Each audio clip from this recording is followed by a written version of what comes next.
Thank you, everyone. Ladies and gentlemen, I will ask you to please remain in your seats. It is my privilege to introduce our political speaker, Ms. Marina Kaljurand, who is a distinguished Estonian diplomat and politician whose career has been defined by her commitment to international law, security, and the European project. Born in Tallinn, she built a formidable academic foundation, graduating with honors from and a degree in law from Tufts University. And she has an MA in International Law and Diplomacy from Fletcher School. Her professional journey began in the early 1990s at the Estonian Ministry of Foreign Affairs, where she was one of the first employees of the newly independent Estonian Diplomatic Service. Over several decades, she emerged as one of Estonia's most influential diplomats, serving as the ambassador to the Russian Federation, the State of Israel, the United States, Mexico, Canada, and Kazakhstan.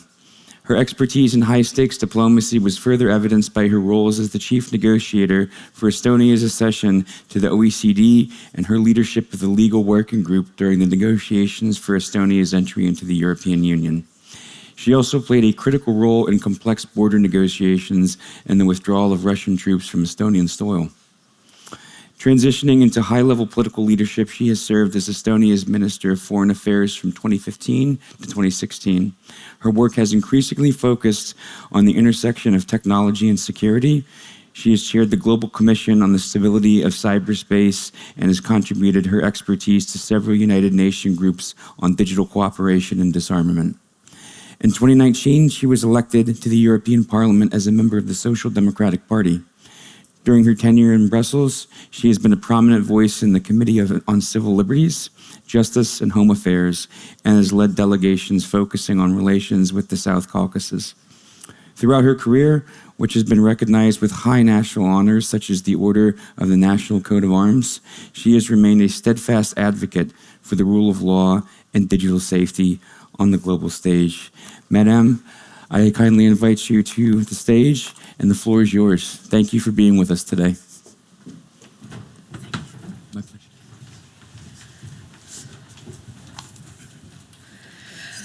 pleasure. Good afternoon. You really did read the Wikipedia page, so thank you for the very lengthy introduction. It's a pleasure to be here. It's my real pleasure to address the audience and maybe bring some civil thinking to the room, although I have to admit that a couple of buzzwords I had heard during the previous panel, like single market, dual speed EU, frozen assets, what to do with Hungary, these are exactly the questions that I would also like to address in my remarks. And perhaps I will reflect immediately what was said on Article 7. Why is EU not doing anything with Hungary on Article 7?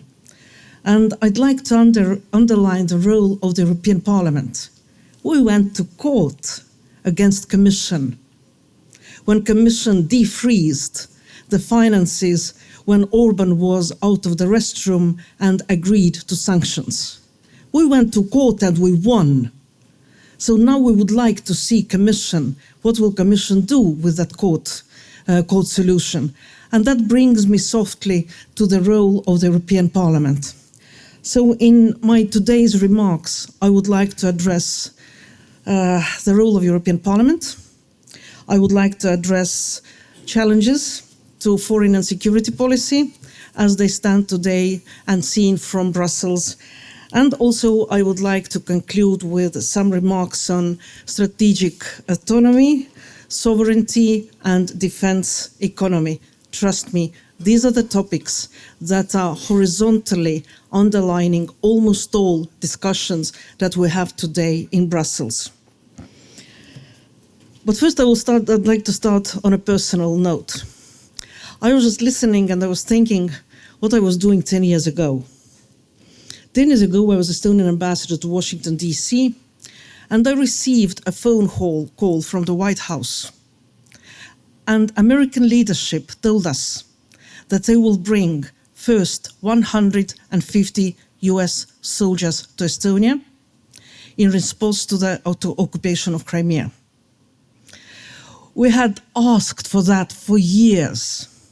Estonian diplomatic corps, Estonian Ministry of Defense, all Estonian politicians, and when Russia did its move on Crimea, our allies acted immediately. Later it became a NATO thing, but it started as a bilateral move by US administration. And sometimes I wonder, when I read in the morning the tweets that were posted at night, how would US administration react to Estonia's proposal or request today, not 10 years ago? 20 years ago, I was Estonian ambassador to Russia. It was 2006, so it was 1 year to go to cyber attacks on Estonia, 2 years to go to war in Georgia, but already the atmosphere was exactly like it was in Ukraine before the war broke out. There were school kids that were brought to our embassy, and the school kids were told that there are Nazis working in this house who have always killed our fathers and grandfathers, and now we ask them not to kill anymore. In the afternoon, there were students who were doing a game, Find the Enemies. They had to find the embassies of the Baltic states, US, Canada, Ukraine, and others. It was already 2006. So the preparations for cyber attack for Georgia were happening. Today I'm speaking as the European parliamentarian. And today we again have the same questions.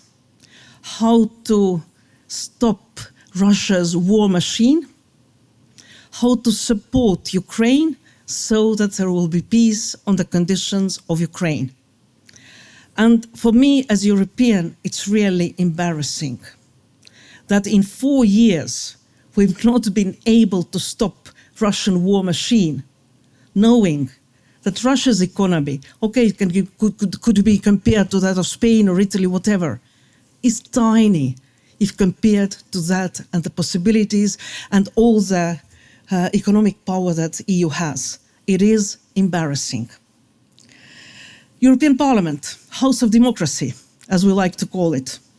And to me to speak as the member of the European Parliament for a recovering foreign minister, it's an exceptional feeling.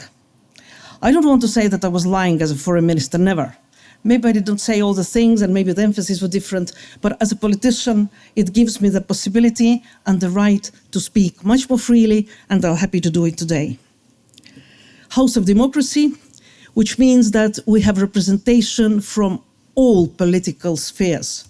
As I usually say, we have everybody, from communists to Nazis. They are all democratically elected, they all have the right to be there, and you have to learn how to cooperate with that house. European Parliament really represents European citizens.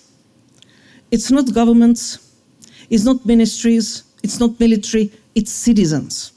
What they think, what they tell their politicians, and what they expect their politicians to deliver.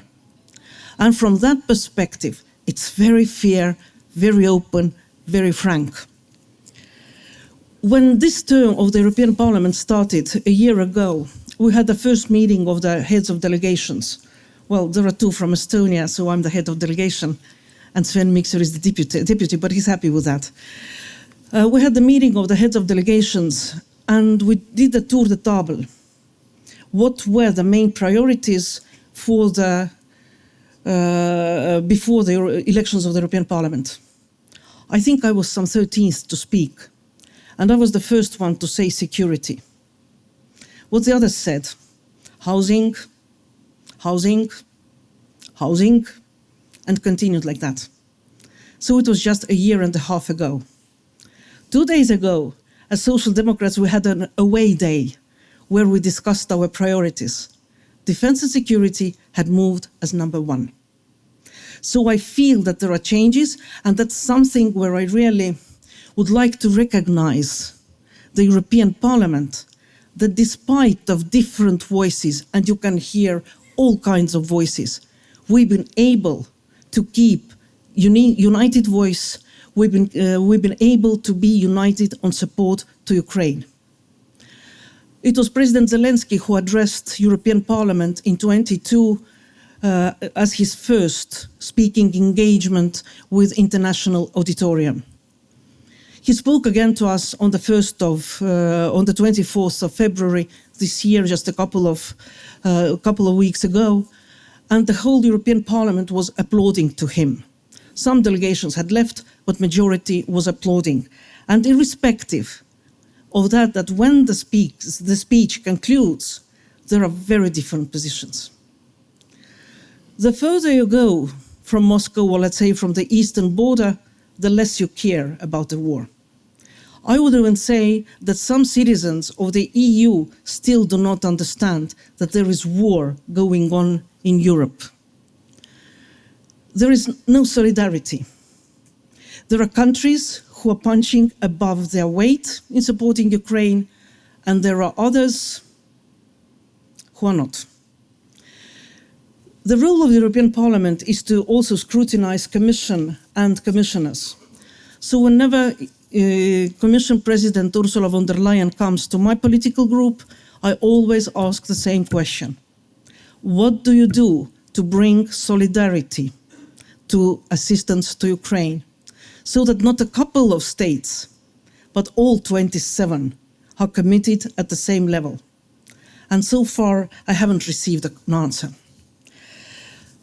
So whatever the feelings in the European Parliament are at the moment, we have some members of the European Parliament who meet regularly with State Duma. We have members of the European Parliament who visit Moscow. We have members of the European Parliament who ask for peace at any price, not understanding what it really means, and that it means capitulation of Ukraine. There are different voices. But what's important, European Parliament has been able to be united in support to Ukraine. So I would argue that European Parliament plays a central role in the planning, oversight and scrutiny of the EU policies. Yes, it has limited competence in foreign and security policy, but the role of European Parliament is to be ambitious. Again, I will bring you the example of Ukraine.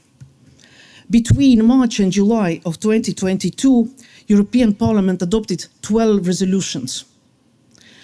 EP President Metsola was the first one to go to, let's say among the first ones to go to Kiev.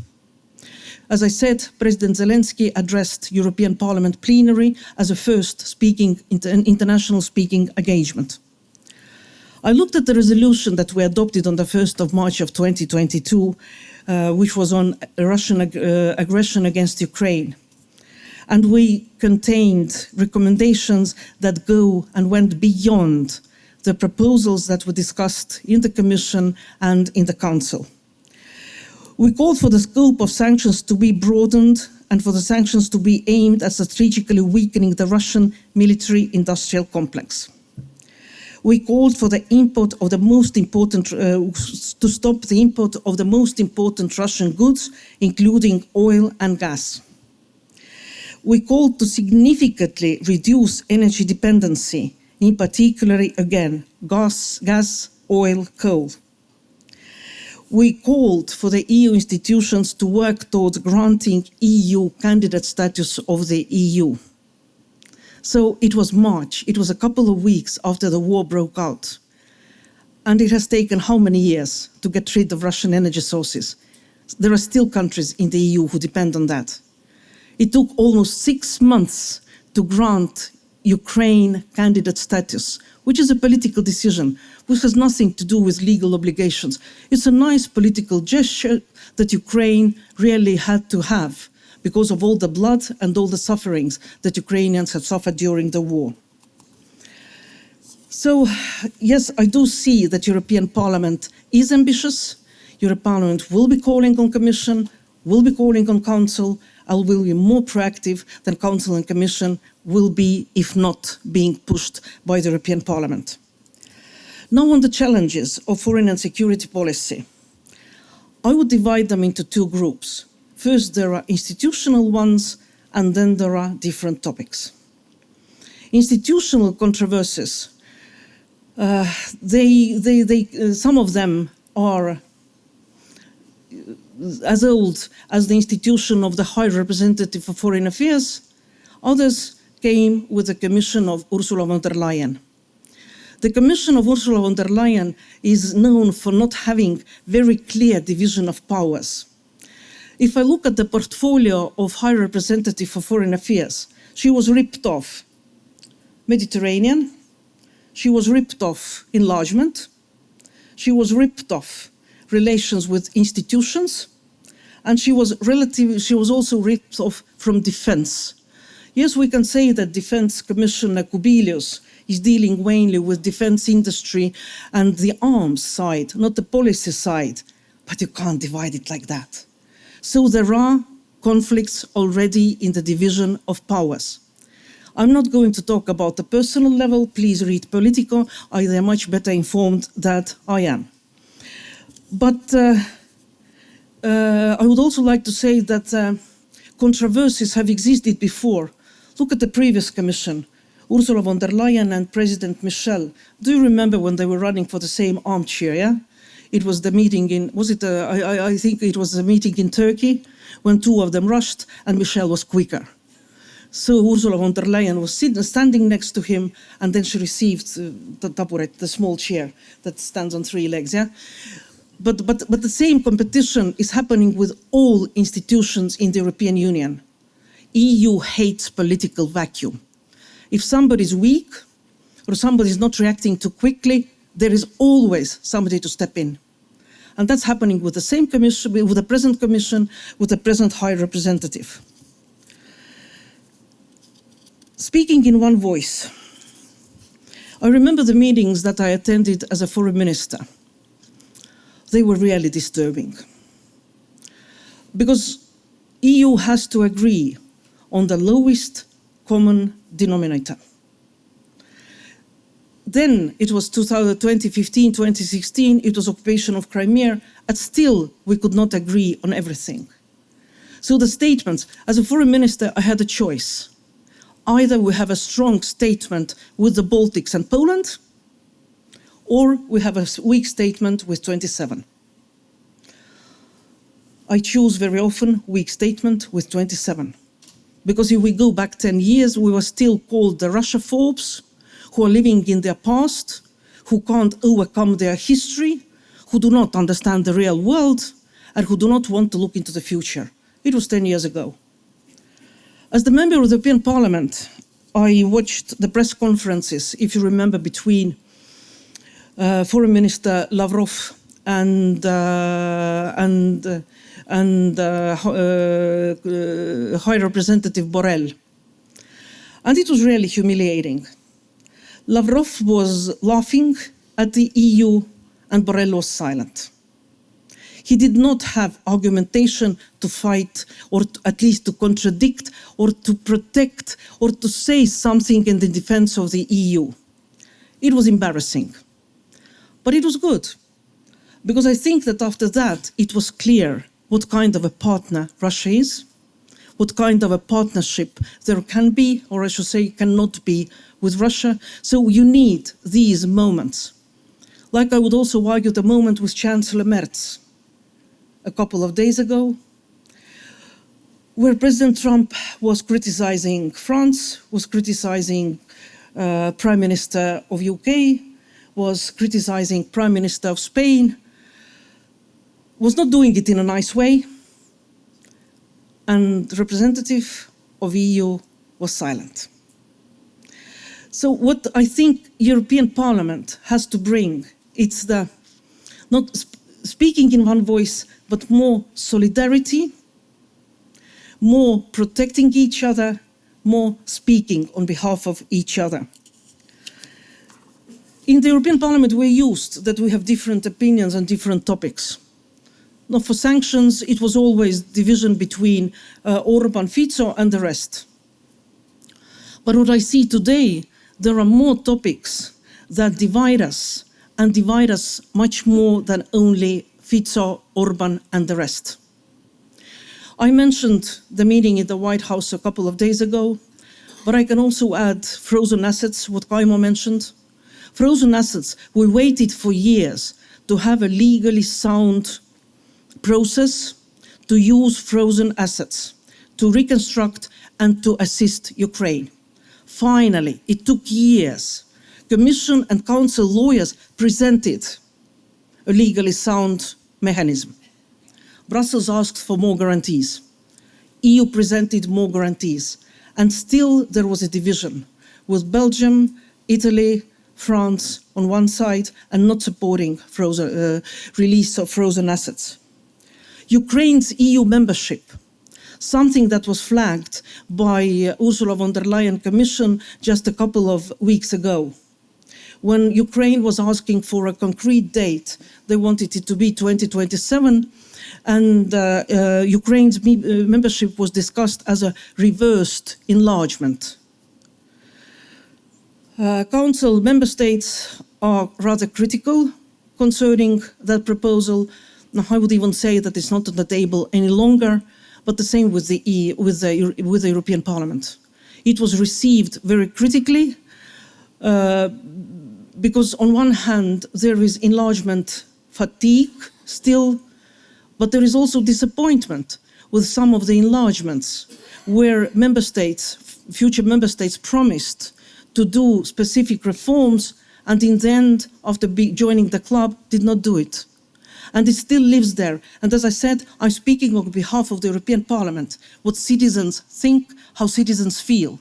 They are still telling me that the enlargement of 10 countries, Estonia was among them, in 2004 was a huge mistake. That the EU wasn't ready to absorb 10 countries at the same time. And now we're talking about enlargement to 30 plus. It definitely needs also reforms. The present EU can't work. Neither the decision-making mechanisms nor institutions.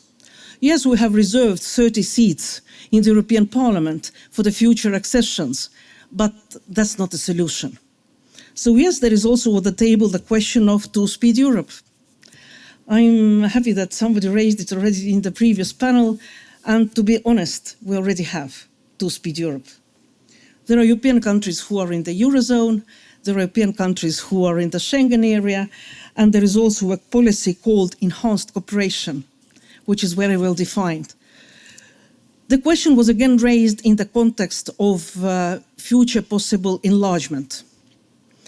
The same way as another question which was raised was the consensus, decisions by consensus.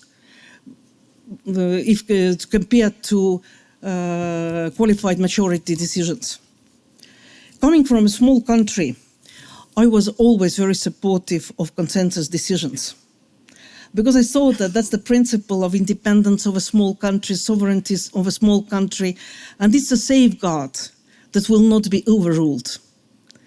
But today, having seen what has happened in the EU, I have changed my position. I think that yes, we have to go to qualified majority vote on some security and defense topics. International law, human rights, but also sanctions. And if somebody says that it will jeopardize the interests of Estonia, I don't think so. If Estonia is really left alone in the group of EU or in the group of NATO allies, it means that we have done something really wrong. And if we've done something really wrong, QMA can save us and bring us back on the right path. So yes, I think also these discussions, they are very fierce in the European Parliament. They're happening almost on a daily basis. We have to have the discussions and we have to have them openly and freely. There are also other topics that very much divide European Parliament. Whenever we discuss Israel and Gaza, there are political groups, I would even say that political groups are divided. There are those members of the European Parliament who give Israel the right to answer to the terrorist attack with all possible means. There are other members of the European Parliament who also see the humanitarian side of Gaza.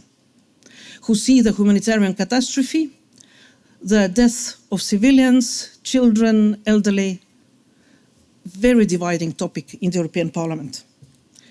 We're divided over trade. If you heard about the Mercosur agreement, where we had French and German farmers in front of the European Parliament. Guys, it has nothing to do with farmers. Farmers have their guarantees already written in Mercosur and by other acts. But politically, it was easy for politicians to say we're against Mercosur. So we do not have, we will have provisional application of the treaty, but Parliament rejected it and sent it to the European Court of Justice knowing what will be the answer, because that's not the first case when we send it. It's just winning time. We were divided on US operation in Venezuela, and we're divided on Iran, as I already said. And next week we're going to the plenary session in Strasbourg, and in the plenary session in Strasbourg we will have discussion on Middle East, but we will also have discussion on competitiveness and defense industry. And that's something that I would like to conclude my remarks with. EU strategic autonomy, sovereignty have been on the agenda of the EU from 2013. Yes, first it was more linked to defense and security. Later it had more economic impact. COVID-19 pandemic shifted the focus. But today I would say that defense industry and defense are as important of the concept as any other fields. And in this context, EU defense industry, I would argue, has a special place and is at a pivotal moment. After years of underinvestment and after years of persistent fragmentation, the EU is finally seeking to rebuild military capability and also to strengthen its industrial base. And next week in Strasbourg, at the plenary session, we will also discuss and we will debate on the EP's resolution on tackling barriers to the single market for defense. And it's draft at the moment. We are still having negotiations and having consultations, but I would like to draw your attention to a couple of points that are raised by this resolution. It's the own initiative report of the Parliament, and for those who are not familiar with the work of the European Parliament, it's not a law, it's not a legal document, it's not even a draft. European Parliament does not have the power to present laws, it's the power of the Commission. But from time to time, we do own initiative reports on the topics where we want Commission to come with their opinion and where we want Commission to come with their drafts and proposals. So it's our own initiative report, very much based on the reports of Draghi and Letta, and identifies core challenges as fragmentation, insufficient public defense spending, and limited access to financing. And when I look at the text of the resolution, it starts with Draghi's report that enhanced cooperation could lead to enormous efficiency savings of up to 30% of annual defense spending across the EU. It underlines fostering the competitiveness of European companies, which is important not only for European single market, but for competitiveness with third countries and specifically US companies. Yes, I'm coming to the conclusion. It urges to overcome nationalist reflexes towards national industry base. It calls to stop unnecessary duplication, external dependencies. It regrets lack of cooperation agreement between NATO and the EU. It underlines member states to apply a bi-European approach. It also asks to treat Ukraine as an integral part of the single market, and many other points. You can find it on the website. So finally, to conclude. No, still a couple of... Sorry. EU EU is very good with writing papers and strategy documents. We have Enrico Letta report, we have Mario Draghi report, we have Sauli Niinistö report, but what we lack is implementation. EU starts moving when really bad happens. Remember the humiliation of President Zelensky in the White House? Coalition of willing came together. I would argue that Greenland is also a trigger that made NATO allies, but also EU, to cooperate much more closely. I hope that what's happening in the Middle East will also have that effect. And personally, I have the feeling that we're coming to the edge where there are so many bad things happening that EU is finally ready to start moving. And it's a big thing. It's like the Emalaev. It's like the mothership. Takes time to turn, but once it starts moving, it goes. So I hope that we have started taking the course, and now we're at the time of moving towards stronger, united, protected, with Europe with solidarity. Thank you. Ma'am, Sorry, I went to your time. that's quite all right. Thank you very much for your support to the Baltic Defense College. We have a gift to show our appreciation. Thank you. One more time for Ms. Kaljurand. Are you good? Okay.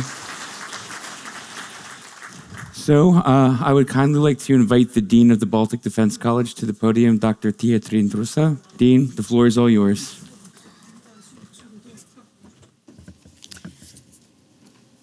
Distinguished guests, colleagues, dear friends, friends of the college. Time for closing remarks, finally, right? I will keep this short, but perhaps not entirely sweet. As we conclude this year's conference on Russia, it is right to reflect not only what has been said, but also perhaps what has been clarified. So we have examined how Russia conducts its war and its disruptive activities, how it adapts under pressure, and how the structural challenges what are the structural challenges this poses on European security, but also on transatlantic security architecture. The discussions here have been quite direct and sometimes a little maybe engaging, very engaging even, and they have illuminated the differences in European security space, but also surfacing the common ground that we have and that matters at this current point. In venues like this, respectful clarity and dispute is definitely better than the slightly uncomfortable politeness that we sometimes meet. This year, perhaps more forcefully than before, we have moved beyond debating what Russia intends towards Europe or towards the border security architecture. Those intentions are no longer under discussion or disputed. What is clear is that Russia is actively using the full range of conflict tools across the full space that we occupy. This runs from open war in Ukraine to gray zone pressures that Europe is facing constantly. It probes our hesitation and exploits our peacetime mindset and our peacetime bureaucracies that very many of us have been very slow to shed. That clarity itself is a form of progress. I'm very happy to see it. But what did occupy our conversations quite a bit was a harder and more open question of what European security is, could be, or perhaps even what it should be, now that the shifts in the American priorities are very plain to see. So we started with Lord Robertson of Port Ellen with thought-provoking keynote contextualizing for us the discussions that took place over the 2 days. And from there, the conference actually moved through 3 interlocking domains: Russia's approach to protracted confrontation in Europe. The capacity of European defense and defense industries to respond and upscale at necessary speed, and the political foundations of transatlantic cohesion. The conclusion across all three domains is the same. Time has become a decisive variable. Despite its pressures and its own issues, Russia has demonstrated strategic endurance. The question for Europe is whether its political systems, like Marina Kaljurand just alluded to, industrial base, and not the least, the very diverse and plural societies that we inhabit can match this endurance, with a sustained and deliberate adaptation. European defense and regional coalitions, a topic that we discussed today, was highlighted as a productive tension and as a necessity. NATO remains to be the cornerstone of collective defense, yet regional initiatives in the wider Baltic Sea region and perhaps even wider still are increasingly viewed as a smart complement. This is not a contradiction.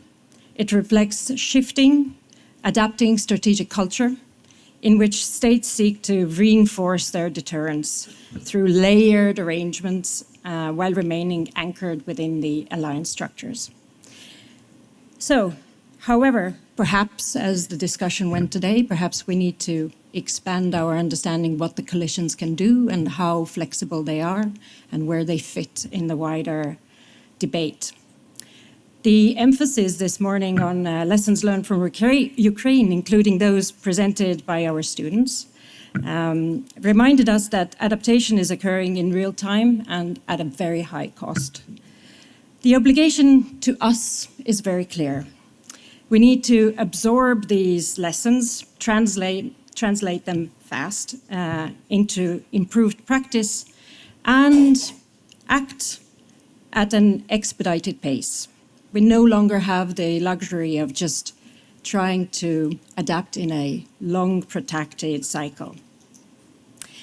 And concerning the Baltic Defence College, or a professional military educational institution, we need to teach our students to become exquisite learners, mastering very fast the cycle of learning, unlearning, relearning, and doing it all over again.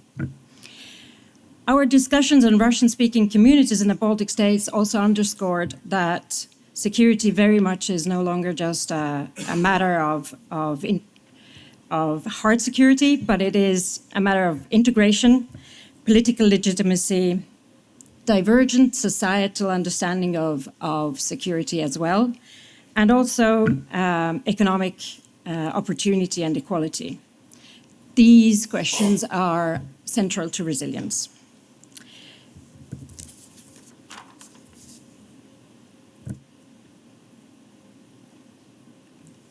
I think I'm coming to the stage when I want to point out that for the Baltic Defence College, this conference really is an expression of our core mandate: to educate senior officers, our civil servants, to foster critical inquiry, and to serve as a platform where military professionals, academics, and policymakers meet on equal footing.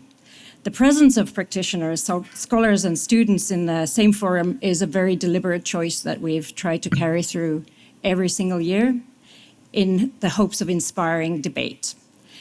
Strategic understanding does not emerge from having a consensus. It is forged in discussions and deliberations.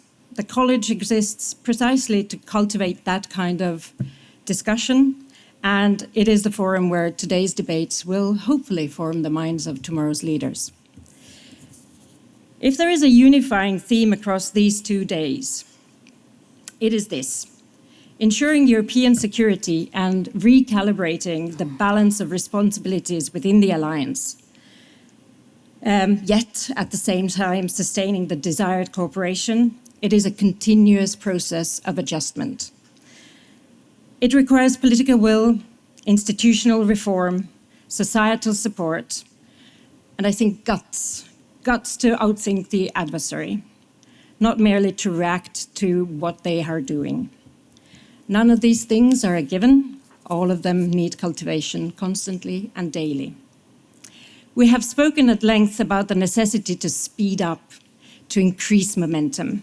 And yet we also keep returning to the questions of how to do this and how to act, often in ways that substitute deliberation for action.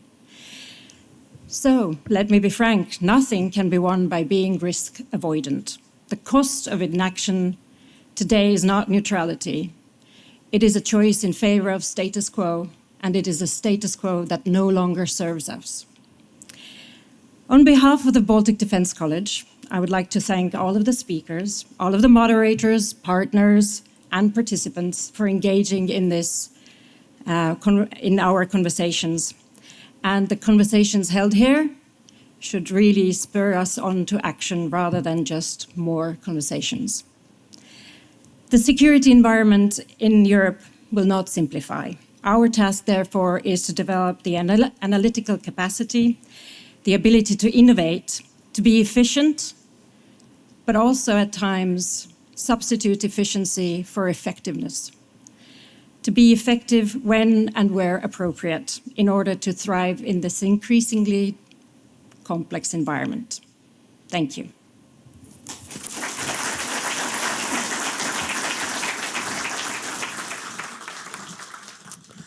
Thank you, Dean. Dear Commandant, dear Dean, dear Excellencies, dear Generals, dear guests, it has truly been a privilege to be a part of this conference this year. I would like to also extend my thanks to the panelists and moderators, to our political speech. Ms. Kaljurand, thank you for coming to support the Baltic Defence College.